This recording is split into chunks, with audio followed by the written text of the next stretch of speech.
Do you ever feel like manifestation is just another thing on your to-do list that you don't have time for? Like your spiritual practice is something that you have to do? Honestly, you're not alone because I felt that way too. Something that's really changed my relationship with manifestation is blending it into my lifestyle so that no matter what I'm doing, I'm also manifesting. I call this manifestation as a lifestyle, and it's single handedly made the entire manifestation journey more enjoyable for me. And I've seen my desires show up with a lot more ease. Manifesting as a lifestyle has made manifestation go from feeling like a task to something I just naturally do because it's who I am. If you'd like to learn more about this, I've created a step by step guide for you. I'll link it in my show notes so you can check it out. You're listening to the Affirmation Addict podcast with Pyle Corley. This podcast will teach you about the power of affirmations while making manifestation easy and accessible for you in order to enhance your spiritual consciousness. Thank you so much for being here, and now it's time to get started. Hi, everyone, and welcome back to the Affirmation Addict podcast. My name is Pyle, and today is kind of a part 2 to last week's episode where I was talking a lot about how to recreate inspiration and stop procrastinating. This episode is all about consistency. It is one of the biggest things I hear people ask me for help with. So I want to share with you just different perspectives that have helped me become more consistent in my spiritual practice. So I think a lot of the times we look at consistency and we know it's necessary, but we just don't do it. We keep pushing it off. So I kind of made it a goal for myself this year to become more consistent, to become more honestly like honorable with my word. And I know that sounds so dramatic. However, it's something that really, really has helped me shift the perspective that consistency isn't necessarily about anybody else. It's actually about me and my relationship to myself and my integrity with myself, as well as being honest about what I say I'm going to do and then actually following through with it. So something that really, really helped me, and I kind of touched on this in the last episode, was that thinking of consistency as a small promise to yourself. A lot of the times we try and get consistent when we're externally motivated, but specifically when it comes to your spiritual practice, it's all about you and you. Your spiritual practice is mainly for your benefit, for your evolution, for you to feel a little bit better. So it can be hard to stay accountable. Sometimes consistency is really easy when it's for, I don't know, like something externally motivated where someone is calling you out. If you're not doing it, you have like an accountability buddy. But when it comes to your spirituality, I've noticed it becomes so much harder because it's not a necessity by any means. Like we can live our lives without saying our affirmations, without kind of being conscious beings and practicing self-awareness or journaling or visualizing. You can continuously live your life. You can move forward. Maybe you won't feel as good, but it's such a subtle improvement that compounds so heavily over time that it's not as like glamorous of a journey. Whereas I think certain things that help you or are motivating to stay consistent is when you can visually see the results. Think about things like weight loss or hair growth or skincare, right? A lot of those you have very visual cues, but with consistency in your spiritual practice, there's not always a visual cue. A lot of the times it is a self-aware cue where you're going through a situation that used to trigger you a lot and now you're completely unfazed by it. Or there's a belief that was such a strong limiting belief and now it's so irrelevant, and that you have such an opposing empowering belief that it just comes up in moments. It's so opposite from having a visual cue. And which is why I think it's really hard to stay consistent in your spiritual practice, because unless you're looking at your spiritual practice as a means to manifestation, which if you've been listening to the podcast, you know my thoughts on that, which is not a bad thing. I just don't think it's sustainable because it's really easy to be motivated and go really intense into manifestation when you're looking for, once again, that visual cue. Manifestation can fall into a visual cue. You want to see your manifestation in person. You want to see it in your 3D reality. And it can be really discouraging when you don't visually see that result. So when I kind of have started to become consistent in my spiritual practice, one thing that really helped me was doing little checks. looking at how am I feeling before my spiritual practice and how do I feel after my spiritual practice. Just noticing and taking a second to account for the small shift in your vibration or your energy can be a really good anchor for your brain to be like, oh, this did help me.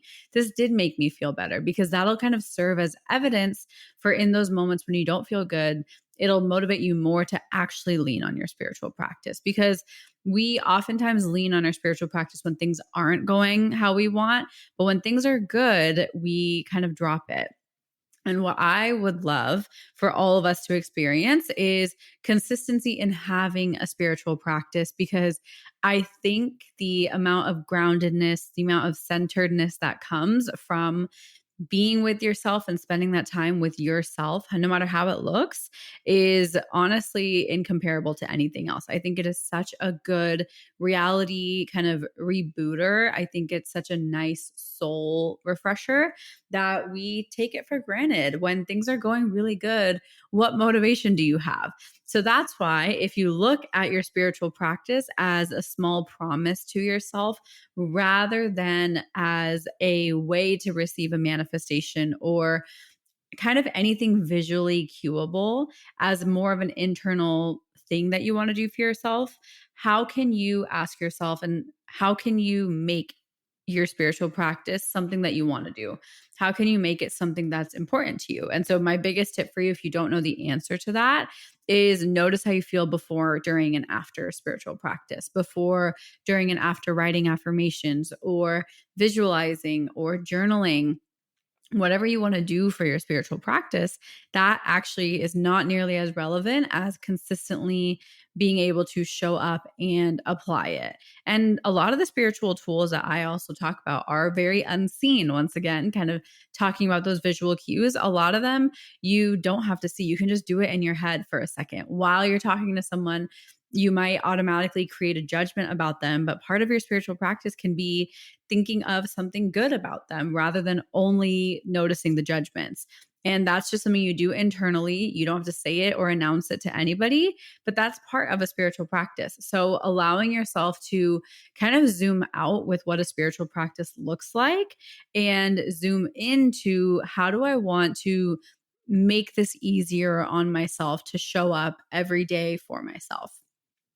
The next perspective that helped me a lot, and I kind of just touched on this, is that consistency is allowed to look different every single day. We associate consistency with, I don't even know the right word, but like duplicates, right? Like we associate consistency with it has to look the same every day. At least I did. Where, for example, if I'm trying to be consistent in my spiritual practice, I assumed I had to write the same exact affirmations every single day for the same amount of time. I'd never really explored the idea of one day I'm writing affirmations and the next day I'm just thinking one positive thought on purpose. I never really thought about that as consistent, because I think we always have this assumption that consistency needs to literally be the exact same thing, the exact same formula every single day, that repetition, right? We talk about repetition a lot in the manifestation world, and repetition doesn't mean you have to repeat the exact same thing. It's the energy you're coming into it with. Consistency is more of an energy and a state of being rather than necessarily an actionable output. Kind of going back to the visual cues, you don't have to be able to see the consistency. You don't have to be able to take a picture of it. It doesn't have to be tangible. The consistency can just be in your intention. It can just be in your effort. So allow your consistency in your spiritual practice to look every day rather than putting the pressure on yourself that every single day you have to set aside 15 minutes to meditate. Because honestly speaking, sometimes it's just not possible. Sometimes you just don't want to do it. Whatever the case is, that can be so demotivating when we put too rigid of a structure rather than allowing for that flowiness to come in. And that kind of flowiness is what I've been exploring with like a more feminine approach to manifestation. I think in our world, we love structure. I love structure. I love rigidity. I love uniform. I love organized. And that's a very masculine energy, which I think has a time and a place to be of great value. But I think there's also beauty in a feminine energy when it comes to manifestation, allowing it to be intuitive and a little bit more flowy. And it doesn't have to look the same. It can be so subtle to the point point where it is literally unseen and no one would even know you're doing it, that still counts towards your spiritual practice. So maybe take a quick second and reflect on how much pressure have you been putting on what consistency is, what consistency of a spiritual practice looks like for you, and how can you redefine it? How can you loosen up the definition of consistency that you've created to make it easier on yourself? We love just making things hard on ourselves. I think humans, and especially right now in our generation, we are so good at self-sabotaging, where I think we love unintentionally to self-sabotage ourselves out of doing something that's good for us by overcomplicating it. Because if it's too complicated, that is a really good excuse to not do it. But if it's so simple, it's a lot harder and a lot less of a barrier to actually do it. So when we overcomplicate it, we put all of these limitations and expectations about exactly what it should look like.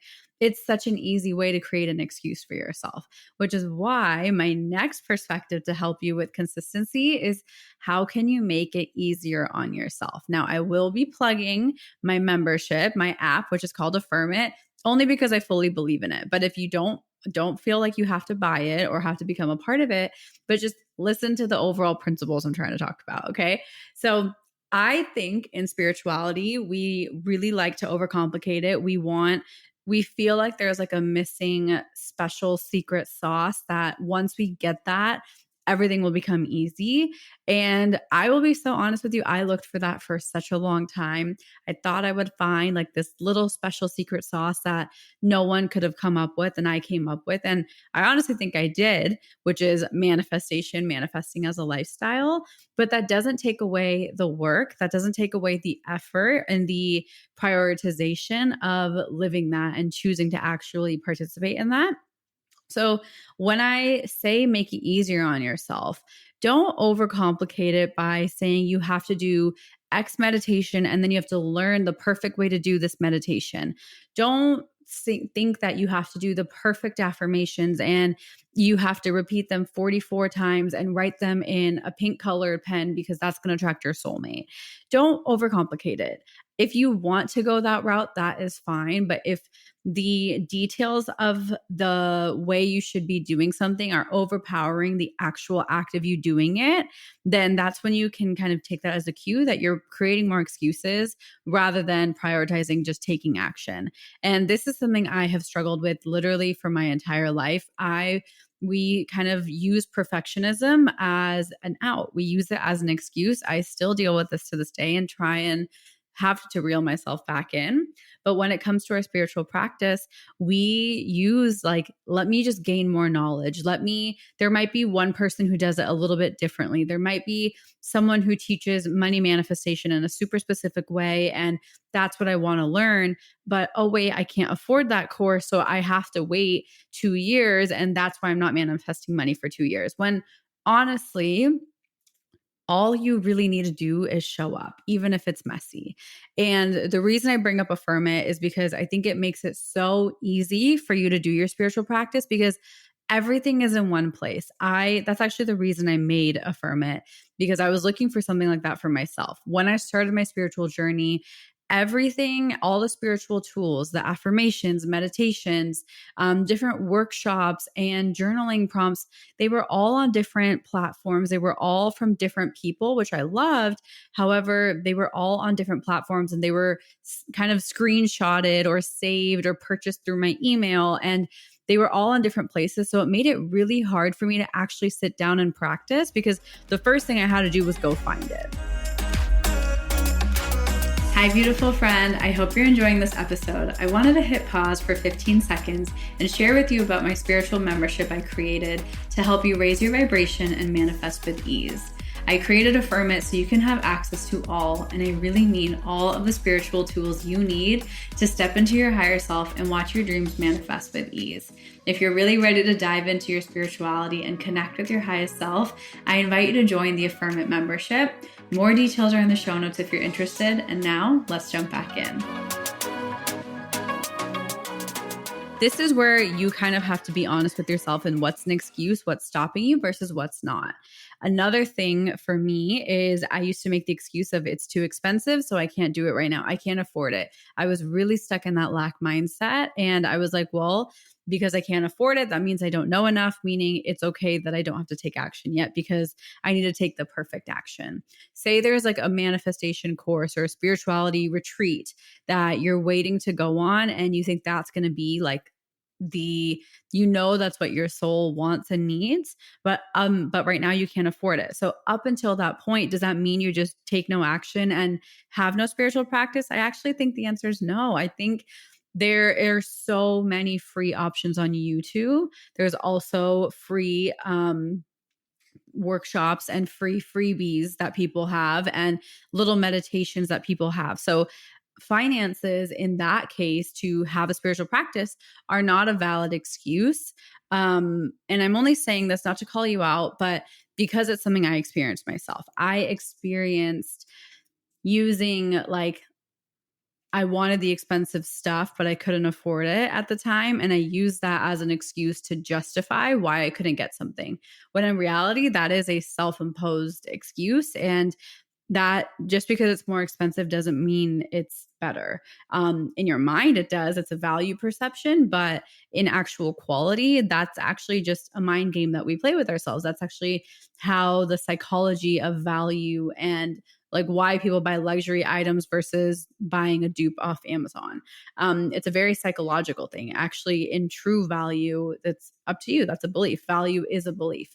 So thinking about all these different layers, how do we make it easier on ourselves? And my honestly actionable tip for you is going to be go become a part of my membership for 1 month. It is $8 a month and you have hundreds of affirmations, you have meditations, you have visualizations all created by me. And then I also make tools that you can kind of blend into your life. Like I have this thing called guided affirmations where you can listen to them and play them while you're doing your work or while you're cooking or while you're sleeping. I made sleep affirmations. So I make it easy by trying to give you tools to help you blend it into your daily life. And one of my favorite tools is this thing called routines. It is not the best name, but I don't know what else to call it.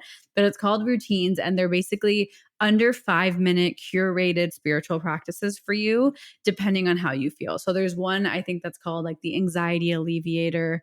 There's one that's called pivot your perspective or embrace the wait when you're feeling like, where the heck is my manifestation and you're feeling impatient. So those routines are targeted to be 5-minute little energy shifts for you in order to help you just shift your energy really quickly and also do your spiritual practice when you feel like you don't have enough time. And so allowing yourself to make it easy. If you are not a part of Affirm It, you can join. The link is down below in the show notes. And if you don't want to join Affirm It, what's one thing you can do to make it easier on yourself? Like if you want to write down affirmations, set your journal by your bedside or set your journal by your coffee cup in the morning. So when you drink coffee, you journal while you're sipping on your coffee. Make it a little bit easier for yourself in that way, rather than overcomplicating it by trying to save one specific file and scroll through your folder of 1,000 photos of one episode you want to listen to. So just be strategic, even if it's not perfect. Consistency and showing up is better than nothing. The last perspective I want to share with you is thinking about consistency as part of your identity and as something that you can manifest. This was actually the biggest game changer for me that I really understood and embodied and applied this year, where I was like, consistency isn't actually just something I have to force. I have to shift that as an identity and make that part of who I am and treat my intention to become consistent as something I'm manifesting. Because I think we kind of force ourselves into consistency because it is like we can willfully do anything. But why do we not want to do it? What are those barriers? What are the limiting beliefs around being consistent in your spiritual practice? Are you scared of evolving past your loved ones? Are you scared of all of the beautiful change that you know is possible and it scares you because it's part of the unknown? And when you start to look at consistency as if it's something you're manifesting, you're able to reprogram limiting beliefs. You're able to detach. You're able to stop making it very personal. If you aren't consistent for a day, you can practice forgiveness with yourself. There are so many manifestation principles that can actually help you become a more consistent person. So, one of the biggest things that's helped me is really looking at consistency from how do I manifest becoming a consistent person? How do I manifest becoming consistent in my spiritual practice? And what are the steps I can do to get there? It kind of feels a little inception-y because we're trying to be consistent in your spiritual practice. But in order to become consistent in your spiritual practice, you have to also treat it like a manifestation. And it kind of feels like a little bit of a loop, but it is so powerful and you can approach it as a manifestation, which has really helped me because manifestation ultimately is identity work. You're gradually shifting the way you show up in the world. And so when you can shift yourself in the way you show up consistently in the world, that's the manifestation of consistency. So it's a really fun little perspective shift that made it a lot easier for me to actually be consistent in your spiritual practice. And my last little tip I want to share with you is when you see consistency as a small promise to yourself and when you break it, that emotion that we feel is usually shame or guilt. Once again, we feel shame and guilt and we don't like feeling that. So we'd rather not work and play and try to be more consistent because we don't want to feel and put ourselves through shame or guilt, which I think are two of the heaviest emotions we can feel. They're almost like humiliating. And we know that in the past we've tried to be consistent, we haven't been able to do it, and then we've shamed or guilted ourselves, and then it becomes a really kind of humiliating cycle. So one thing is that look at it as a small promise to yourself, and what can you do in your power to keep it? Imagine that you're keeping a small promise to a little child or someone you love dearly or a puppy you love, right? Like we would do anything for the people we love the most. So imagine that consistency is an act of self love and it is a way of showing up for yourself and it is a way of being there for yourself as you would someone you love. I know for a fact that if Tom is home, I will make sure there is food for him, or I will go pick up something, or I will ask him, have you eaten today? Right? That is like one of my love languages. But example, right? When he's gone, I will forget to eat. And one of my promises to myself this year was getting consistent in eating for myself, not just for somebody else. So think about how like kind of out of your way you'll go for someone you love and reflect that right back onto yourself. I think consistency is one of the greatest forms of self-love. And not only does consistency improve your self-love, it also improves your self-confidence because you begin to trust yourself more. You begin to trust that you can keep your word to yourself.